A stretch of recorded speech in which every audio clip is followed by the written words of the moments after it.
আসসালামু আলাইকুম সুপ্রিয় শিক্ষার্থীবৃন্দ, সৃষ্টি কলেজ অফ টাঙ্গাইলের অনলাইন ক্লাসের পক্ষ থেকে তোমাদেরকে স্বাগত জানাচ্ছি। আজকে আবারও তোমাদের মাঝে হাজির হলাম ইংরেজি প্রথম পত্রিক গুরুত্বপূর্ণ একটি বিষয় অ্যামারিকো নামক যে প্যাসেজটি রয়েছে এই প্যাসেজের উপরে আজকে আমরা fill in the gaps without clue, অর্থাৎ একটি শূন্যস্থান দেওয়া থাকবে, সেই শূন্যস্থানে কোনো ক্লু দেওয়া থাকবে না, কোনো অপশন থাকবে না।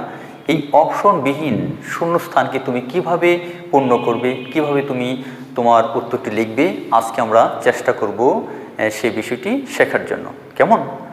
তো আজকে তাহলে চলো বিষয়টি আমরা একটু শেখার চেষ্টা করি।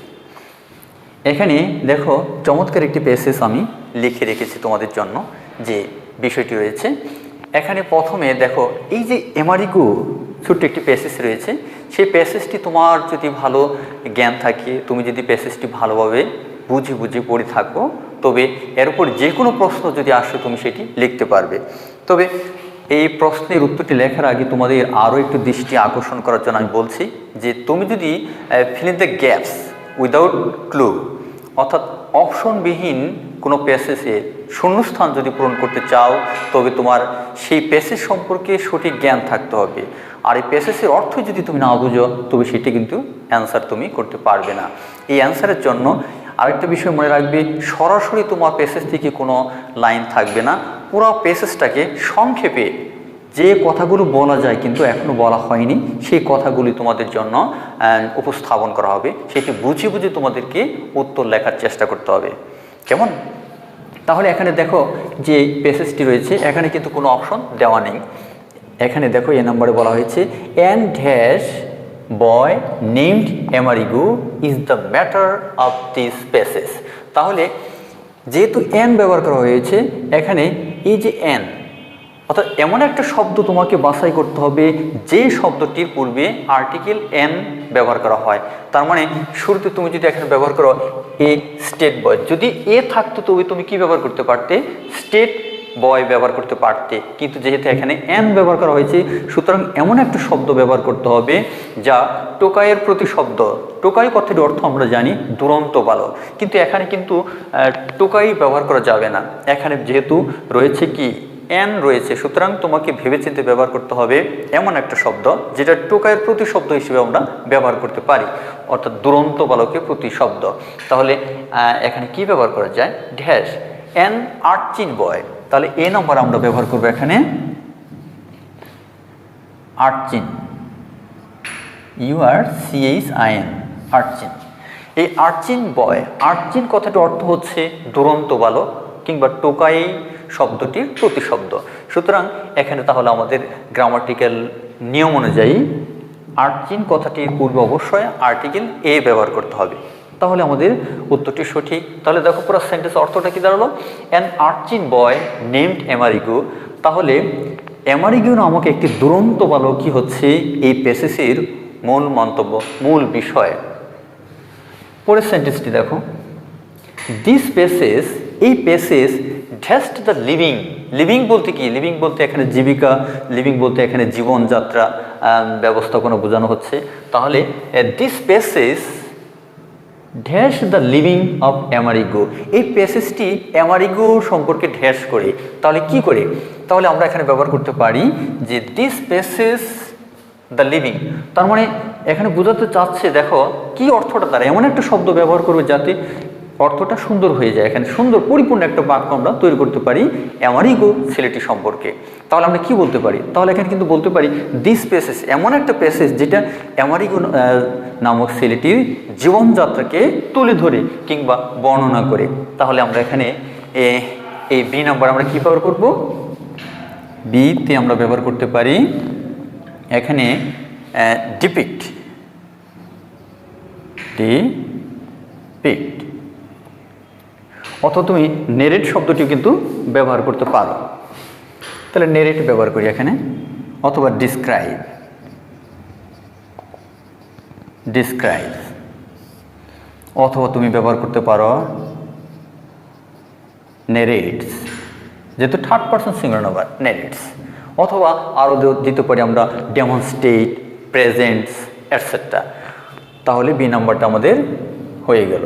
এবার দেখো তৃতীয় সেন্টেন্সটি, অ্যামারিগোস প্যারেন্টস, এই যে অ্যামারিগো ছেলেটির টোকাই, অ্যামারিগো নামক ছেলেটির বাবা মা dash him on the state.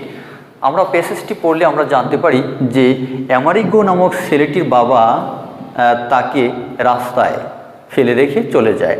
তাহলে এই যে রাস্তায় রেখে চলে যাওয়া, তার মানে অর্থটা কি? এখানে ফেলে যাওয়া, ফেলে রাখা, অবহেলায় ফেলে রাখা। তাহলে এখানে লিভের যেহেতু পুরো প্যাসেজটি রয়েছে আমাদের পাস্ট ইনডেফিনিট টেন্সে, সুতরাং আমরা এখানে লিভ শব্দটা, লিভ মানে ত্যাগ করা, যেহেতু তার বাবা মা উভয়েই তাকে ত্যাগ করে ফেলেছে, রাস্তায় ফেলে দিয়েছে, রাস্তায় ফেলে রাখার জন্য আমরা তাহলে এখানে কী ব্যবহার করব? লিভের প্রতিশব্দ lift, LEFT, lift, lift him on the state. His first job, এই অ্যামারিগো ছেলেটি আমরা জানি যে প্যাসেজ থেকে এতটুকু জানা যায় যে তার প্রথম যে পেশাটি ছিল, প্রথম সে কী কাজ করতো? প্রথমত আমরা জানি সে কী করতো? ড্যাস্ট টু কালেক্ট, অর্থাৎ কালেক্ট কি, এখানে একটু ভুল রয়েছে, এখানে তোমার ট্র্যাশ। তাহলে আমরা প্যাসেজ থেকে জানি যে এই ছেলেটি প্রথমত সে কী করতো? তোমার ট্র্যাশ কথার অর্থ কি? ট্র্যাশ, TRASH, ট্র্যাশ কথার অর্থ তুচ্ছ পদার্থ, আবর্জনা, তোমার পলিথিন ব্যাগ, তারপর লোহার লাকড়ি ইত্যাদি জাতীয় বিষয়কে এখানে বোঝানো হচ্ছে ট্র্যাশ। সে ময়লা সংগ্রহ করতো কিংবা ময়লার জাতীয় পদার্থ সংগ্রহ করত এবং সেগুলোকে বিক্রি করত, ড্যাস্ট দ্যাম টু আ ভ্যান্ডর, একজন বিক্রেতার নিকট। একজন তোমার যে দোকানদার ছিল, যে দোকানদার তার কাছ থেকে জিনিসপত্র কিনতো, সেই লোকটিকে এখানে ভ্যান্ডর কথার অর্থ ফেরওয়ালা, এখানে ভাঙাড়ি দোকানদার বলতে পারো। এক কথায় এই যে বিক্রেতার নিকটে সে কী করতো? ক্রয়ক্রেতা, এখানে ভ্যান্ডর মানে বিক্রেতা, কিন্তু এখানে মূলত বোঝানো হচ্ছে যে ক্রেতা। একজন ক্রেতার নিকট সে কী করতো? এই বিষয়গুলো বিক্রি করতো, সে পলিথিনগুলো। তাহলে এখানে যে his first job dash two, এবার একটা গ্রামারের নিয়ম যে যেহেতু পাস্টে আছে, তার প্রথম কাজটি ছিল কি করা? আবর্জনা সংগ্রহ করা। তার মানে এখানে পাস্ট ইনডিফিনিটিভ যদি আমরা ব্যবহার করি, যে সুন্দর একটি নিয়ম রয়েছে যে কাউকে সাধারণভাবে কোনো কাজ করতে হয় বোঝাতে সাবজেক্টের পর am to, is to, are to ব্যবহার করতে হয়। আর যদি পাস্ট হয়, কাউকে কোনো কাজ করতে হয়েছিল, তাহলে সেক্ষেত্রে আমরা ব্যবহার করব ওয়াচ টু, ওয়ার টু। তাহলে এক্ষেত্রে আমরা ডি নাম্বারটা ব্যবহার করব, এখানে ডি ওয়াচ টু ব্যবহার করতে পারি। তাহলে ওয়াচ টু, আর টু এর পরে না, টু কিন্তু এখানে দেওয়াই যেহেতু রয়েছে, সুতরাং আমাদের এখানে টু লেখার কোনো প্রয়োজন নেই। যে তার প্রথম কাজটি ছিল তাহলে এই তুচ্ছ পদার্থ আবর্জনাগুলো সংগ্রহ করা এবং সেগুলো বিক্রি করা। যেহেতু টু, এখানে টু রয়েছে, এখানে কিন্তু টু রয়েছে, অ্যান্ড তাহলে ডি ই নাম্বারটা আমরা দিতে পারি এখানে। অ্যান্ড আমরা জানি এন্ডের আগে এবং পরে একই ধরনের শব্দ বসে। এন্ডের আগে কি রয়েছে? ইনফিনিটিভ, তাহলে পরে কিন্তু ইনফিনিটিভ হবে। কিন্তু এন্ডের পরে আবার কিন্তু টু ব্যবহার করার কোনো প্রয়োজন নেই, শুধু ভার্বের প্রেজেন্ট ফর্ম ব্যবহার করলে আমরা বুঝতে পারবো যেটি প্রেজেন্ট ফর্ম ব্যবহার করা হয়েছে, ইনফিনিটিভ ব্যবহার করা হয়েছে। সুতরাং তাহলে and sell them to a vendor. তারপরে এফ নাম্বারটা আমরা কি লিখতে পারি? সেন্টেন্সটি পড়ে দেখো, ড্যাস্ড বাই সিরিয়াস ডিজিজ, অর্থাৎ মারাত্মক একটি রোগে সংক্রমিত হয়ে, অর্থাৎ একটি মারাত্মক রোগ দ্বারা আক্রান্ত হওয়ার পর, তাহলে যেহেতু এখানে বাই সিরিয়াস ডিজিজ কথাটি রয়েছে, সুতরাং এখানে বোঝানো হচ্ছে যে সে একটি মারাত্মক রোগে আক্রান্ত হয়েছিল। কিন্তু শুরুতে যেহেতু এরকম রয়েছে, ভার্বের পাস্ট পার্টিসিপল ব্যবহার করতে হবে।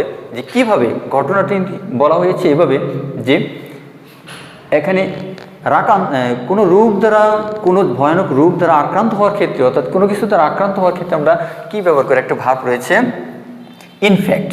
তাহলে আমরা এই ইনফ্যাক্ট কথা দিই,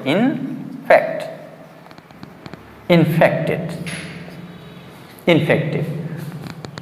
যেহেতু এখানে প্যাসিভ আকার রয়েছে, কোনো একটা মানুষ সরাসরি কিন্তু এখানে আক্রান্ত হয়নি, কোনো একটা রোগীর মাধ্যমে আক্রান্ত হয়েছে, তাহলে এটা হবে এখানে প্যাসিভ আকারে পাস্ট পার্টিসিপল ব্যবহার করতে হবে।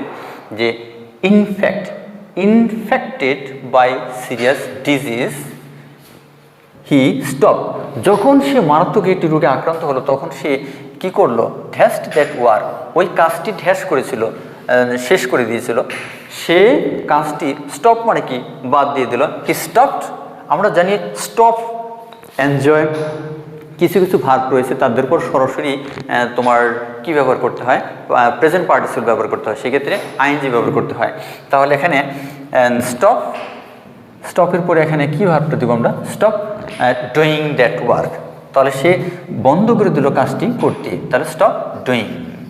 ডুইং কেন হলো, আমরা জানি যে পরপর দুটি ভার্ব থাকলে পরের ভার্বটার সাথে আইএনজি হয়, সুতরাং সেই নিয়ম ব্যবহার করে আমি ব্যবহার করলাম যে স্টপের পর যখন আরেকটি ভার্ব আসছে সেটা স্বয়ংক্রিয়ভাবে ডুইং হয়ে যাবে, অর্থাৎ সে যখন মারাত্মক রোগে আক্রান্ত হলো তখন সেই কাজটি করতে বন্ধ করে দিল, doing that work.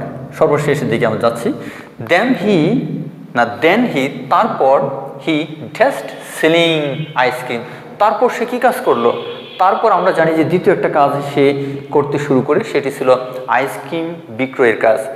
Then he test, এখানে একটু মিল করে দেখো, আগের সেন্টেন্সে ছিল তোমার এখানে যে স্টপের পর ভার্বের সাথে আইএনজি হয়, এখানে ঠিক একই দেখো, এখানে যে ভার্বটি ব্যবহার করবো তারপর আইএনজি ব্যবহার করা হয়েছে, সুতরাং এটাকে কি হবে, এটা পুরো প্যাসেজটি যেহেতু পাস্ট ইনডিফিনিট, তাহলে আমরা এখানে ব্যবহার করব স্টার্টেড, তাহলে এই নাম্বারটা হচ্ছে started.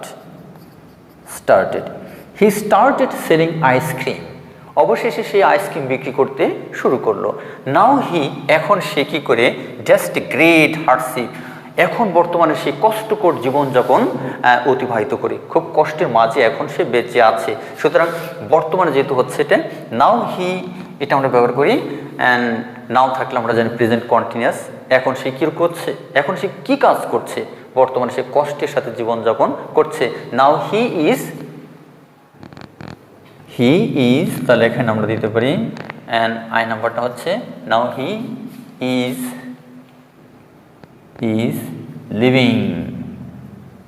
Living in great hardship, এখন সে অনেক কষ্টের জীবনযাপন করছে। এনিওয়ে, যাই হোক না কেন, যে কোনোভাবেই হোক না কেন, হি ডেস্ট ফর আ হ্যাপি লাইফ, সে এখন কি করে, সে সুন্দর একটি জীবনযাপন করার প্রত্যাশা রাখে। তাই যাই হোক সে কী করে, প্রত্যাশা করে, তাহলে আমরা সর্বশেষ যে বিষয়টা আমরা লিখতে পারি যে নাম্বার, সেটি হচ্ছে সে প্রত্যাশা করে, সে আশা করে, অথবা ডিজায়ার্স, অথবা দিতে পারি আমরা হোপস, অথবা ব্যবহার করতে পারো